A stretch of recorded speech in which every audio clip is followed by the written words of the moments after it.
America में अवैध रूप से रह रहे भारतीयों को अब डिपोर्ट कर दिया गया है। एडीसी जितने 18 साल तक ऊपर के लड़के थे, जेंट्स थे, सभी का हथकड़ी लगा दी, पैरों में हाथों में लगा दी। भाई वही बंदा ना वॉशरूम भी करना हुआ, फ्रेश भी होना हुआ, ऐसी कोई सुविधा नहीं दी गई। खाना खाने के लिए नहीं हथकड़ी खोली, कभी नहीं खोली। हम वहां तक चले थे और यहाँ अमृतसर आने तक हमने 51 घंटे लग गए थे। भाई नाम अंकित है, भाई मेरा गाँव कसाना है, कैथल के पास, कैथल जिला पर। 40-45 लाख रुपये लग गए। रिश्तेदार में कोई यार दोस्त बैठाए थे, मेरे तय बोल लिया था एजेंट ने, भाई 45 दिन में पंचायत जमा करती। 7 महीने लग गए, मैंने बीच में जाकर भी गया, भाई मैंने वापसी बुला ले, नहीं सुनी। बोले कोई टेंशन नहीं, पहुंच जाएगा, बग जाएगा, कोई दिक्कत नहीं। था कोई दूसरे पेमेंट का चक्कर में एजेंट का डोंकर वापस करो रहा था, बिठा कर रखे 45 दिन मैक्सिको सिटी रखे, 1.5 महीना निकोपली बिठा कर रखे। बात करी थी मैंने 40 लाख रुपये में बात हुई थी मेरी, ने बोलिया भाई ऊपर वाली गेम में भेजूंगा। जागा आगे मुकर के भाई तरली गेम चल रही है, ऊपरली चल रही नहीं, तरली में काट दे भाई पनामा जंगल में वो। तो यहाँ आके जब एयरपोर्ट पे जहाज लैंड होने वाला था, उससे 30 मिनट पहला लेडीज की हथकड़ी खोली थी उनकी। और जब यहाँ अपने वो जो ऑफिसर है वहाँ इसमें जहाज में हमने देखना है, तो उसके बाद उन्होंने हमारी हथकड़ी खोली है। तो उसके बाद पहले कोई कुछ नहीं हथकड़ी खोली हमारी। यहाँ पे भाई पुलिस वाले छोड़ने आए थे घर पे। तो और भी आज जहाज आ रहे हैं और भी? हाँ एक जहाज और आना भाई, 17 तारीख ने 101 बंदे आने हैं, उसमें भी 104 आए थे। तो कुछ नहीं थी भाई, यार दोस्त जा रहे थे भाई, बोले बढ़िया है, कमाई है जय भाई, अपना घर का सुधार हो जाएगा, 2 रुपये कमाओगा, इस करके बस देख रेख में जाना पड़ेगा। अब अभी तो कुछ नहीं चल रहा भाई, दिमाग में देखो भी सरकार कुछ मदद करेगी तो सरकार से दरखास्त कराएंगे, अभी और क्या करेंगे भाई। मैं तो हूँ इस टाइम जो 4 साल है ट्रंप का राज, ये तो जाने का कोई फायदा नहीं, कोई फायदा नहीं है जाने का। मैं तो समझना नहीं हूँ, ये वही बात है, सोचा है भाई अपनी अपनी किस्मत की बात है। कि किस्मत तो उड़ा चल लगी नहीं बंदा ने कि मेरा की सुनवाई होगी, तो सुनवाई नहीं होती, ज्यादा बिठा हुआ है, रूटे तोड़ते हैं।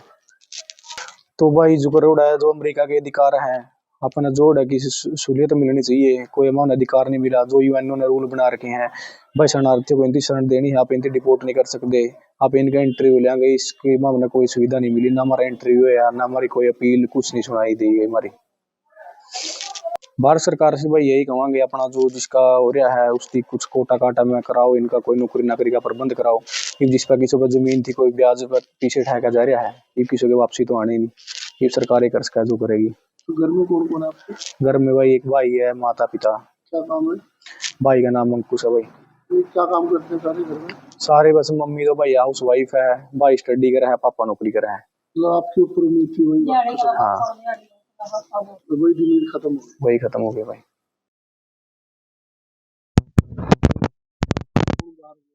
मेरे छोटे ब्रदर साहिल बाहर गए थे, जो लगभग 7 महीने पहले यहाँ से निकले थे, जून जुलाई के टाइम पे, और लगभग 1 महीने पहले अंदर चले गए थे।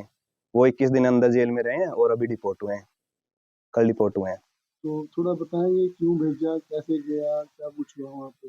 बस कहीं नहीं, मतलब कि यहाँ की थोड़ी फाइनेंशियली कंडीशंस देख के, अब देश में नहीं कुछ चीजें हो रही, अब क्यों ही हमें 40-45 लाख रुपए लगाने थे कि भी यहाँ पे सिचुएशन अच्छी होती तो भेज दिया कि हाँ भाई वहाँ पे थोड़ा तरक्की करे, वहाँ पे थोड़ा सा फाइनेंशियल सिचुएशन अच्छी हो, इसलिए हमने वहाँ पे भेजा। अब 7-8 महीने में गया है वहाँ पे, अब जाने के तुरंत बाद ही ना कोई कारण ना कोई कुछ, अब कोई एक लॉजिकल तो हो, कुछ तो बताएं। अब बिना कुछ बताए उनको कुछ भी नहीं बताया गया, वो अंदर गए हैं, उन्हें अंदर रखा है, उसके बाद सीधा डिपोर्ट मार दिया है। जैसे पूरे हथकड़ी वगैरह डाल के लेके आए हैं, जैसे एक कैदी को लाया जाता है ना, जैसे वहां से भी पूरे हथकड़ी वगैरह डाल के, और आर्मी भी उसमें लेके आए हैं एयरपोर्ट पे, तो वैसे मतलब एक आतंकवादी की तरह लेके आए हैं। अब ऐसे तो कोई उन्होंने गुनाह नहीं किया, वो तो एक फाइनेंशियल कंडीशन सुधारने के लिए गए थे अपने घर से, इतने टाइम बाहर रहे हैं, इतनी मुश्किलों का सामना किया है। अब ये देखो, अब यहाँ पे कम से कम वहां से कमाता, थोड़ा डॉलर से यहाँ भेजता, इंडिया की सिचुएशन अच्छी होती, इकोनॉमी में थोड़ा हेल्पफुल होती है इन चीजों के लिए। अब मेंटली सभी डिस्टर्ब है, उसमें पेरेंट्स को लगा लो या उसको खुद पे लगा लो, वो खुद बात नहीं करना चाह रहा। एक 19 साल का 20 साल का बच्चा कितना होता है, वो गया तो अपनी फाइनेंशियली और अपने एक भविष्य को अच्छा करने के लिए गया था ना यहाँ से। अब एजुकेशन दे तो नहीं रही ना, अब कहीं भी चले जाओ, मैंने खुद पीटी कर रखी है, मैं 2 साल से कर रहा हूँ ट्राई कि मेरे एक एजुकेशन के लिए अच्छा, मैं यहाँ पे वैसे मैंने छोड़ की वो चीजें, मैं यहाँ पे मास्टर कर रहा हूँ, यहाँ पे अपॉर्चुनिटीज तो नहीं है ना, मैंने बैचलर की है, यहाँ पे क्या अपॉर्चुनिटी, कुछ भी नहीं है। अब मैं मास्टर साइड जा रहा हूँ, मैं सोच रहा था कि हाँ कम से कम यूके या यूएसए की तरफ या ऑस्ट्रेलिया की तरफ कम से कम मैं अपना पीटी करके मास्टर करता, वहाँ पे जॉब अपॉर्चुनिटीज अच्छी होती हैं। अब जॉब अपॉर्चुनिटीज के लिए बाहर जा रहे हैं ना, थोड़ा पैसा थोड़ा अच्छा हो ताकि फाइनेंशियली कंडीशन अच्छी हो, उन्हीं चीजों से रिगार्डिंग हमने वहां भेजा है। उसकी नहीं कर रही पीटी मैंने 2 साल से कर रखी है, ट्राई कर रहा हूँ मैं। कितना पैसा लगा दिया, कैसे लगाया, कहाँ से लिया?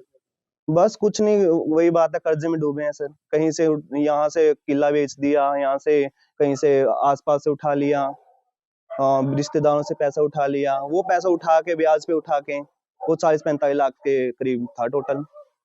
अब वही है ना, उस चीज के जिम्मेवार कौन है? हम तो नहीं है, गवर्नमेंट है। अब गवर्नमेंट कुछ तो बताए इन चीजों के बारे में। जी, चाहते हैं। अब ये बात है कि मैक्सिको जो गवर्नमेंट है वो बोल रही है इस चीजों के रिगार्डिंग कि हमने अपनी साइड से भेजा है तो हमें भी थोड़ा सा फाइनेंशियली कंडीशन मतलब इकोनॉमी में हेल्पफुल होते हैं। तो बस यही है कि इंडियन गवर्नमेंट भी उनके लिए थोड़ा बहुत कुछ करे कि यहाँ पे जो अपॉर्चुनिटीज अच्छे दे दें। अब वहां पे इन्हें 30-35 लाख 40 लाख रुपए हमने लगाए हैं, उसके बदले कुछ तो हो ना, बच्चे को थोड़ा सा इमोशनली फाइनेंशियली कुछ तो मिले ना, थोड़ा सा। कैसा न, कितना पड़ता कैसे है, क्या नाम है सारा बताएं। भाई का नाम साहिल है, कुल टोटल 19 साल का है और +2 करके ही गया था। +2 करके मेरी नहीं बन रहा था, जैसे पीटी करके स्टडी वीजा का नहीं बन रहा था, तो हमने अपना डोंकी के थ्रू गया है। डोंकी के थ्रू कुछ टाइम दुबई रहा है, उसके बाद मैक्सिको बॉर्डर के पास रहा है, जंगल पनामा के जंगल निकला है। अब इतनी मुश्किलों के बाद वो 7-8 महीने में जाके पहुंचा है, इतने पैसे लगाए हैं। अब वो चीजें भी तो हो ना थोड़ा सा। तो फिर डिपोर्ट कैसे पकड़ा गया, क्या कुछ हुआ? सरेंडरिंग करते हैं ना, जैसे वहां जाके जो मतलब कि कांद कूद के तो फिर सरेंडर कर दिया था उसने, और अपना इमिग्रेशन वालों को बोल दिया कि हमें असाइलम सीकिंग है, कि असाइलम दो हमें। बट वो असाइलम दी नहीं ना, वो चीजों से वो तो रूल्स के खिलाफ है। जो नेटिव अमेरिकन है ना वो तो ये चीज मानते हैं ना कि जो भी हमारे यहाँ आता है ना तो हम उनको मतलब असाइलम देते हैं, वो चीजें है ना। अब वो असाइलम बिना कुछ बोले उनको, बिना कुछ कहे उन्हें डायरेक्ट डिपोर्ट मार देना, ये तो कहाँ तक ठीक है? साहिल है, गांव डुमरेडी से मेरा भतीजा लगता है और ये अमेरिका के लिए निकला था 7 महीने। 6 दिन में दुबई रहा, फिर ये 21 दिन से 21-22 दिन अमेरिका के अंदर रहे। अमेरिका से सीधा वहाँ भेज दिया, यहाँ भेज दिया शादी करने वाले। और पैसे का बहुत ज़्यादा उठा रखा है, कुछ ज़मीन बेची है, कुछ लोगों से ब्याज का पैसा। अब ब्याज का पैसा कैसे होगा, अब इन परिवार में कुछ भी समझ में नहीं आ रही। रात से जब से खबर सुनी है, नाम आया है, तब से मुंडा मुँह पड़े और खतरा ज़्यादा ये हो रहा है कि कहीं कोसे पागल हो जाए या दिमाग ना चल जाए या कैसे भी है, मतलब बहुत ज़्यादा भावुक हुए हैं। अब इनके साथ में रात के बैठे हैं सारे रात। अब सुबह ही आए हैं इसको लेकर पुलिस वाले। अब वो भी नहीं बात करना चाह रहे, ना करना चाह रहे। अब क्या बच्चा की क्या स्थिति होगी? माँ बाप तो बिल्कुल ही बोलने के उसमें और लग रहा, जो कर्जा हो गया, जो दुख है वो, और आगे कुछ डर लग रहा है मन कल से। कई बात मतलब दुख है मेरा, कुछ करना ले, क्योंकि इतना पैसा लग गया, इतना बर्बादी हो गया।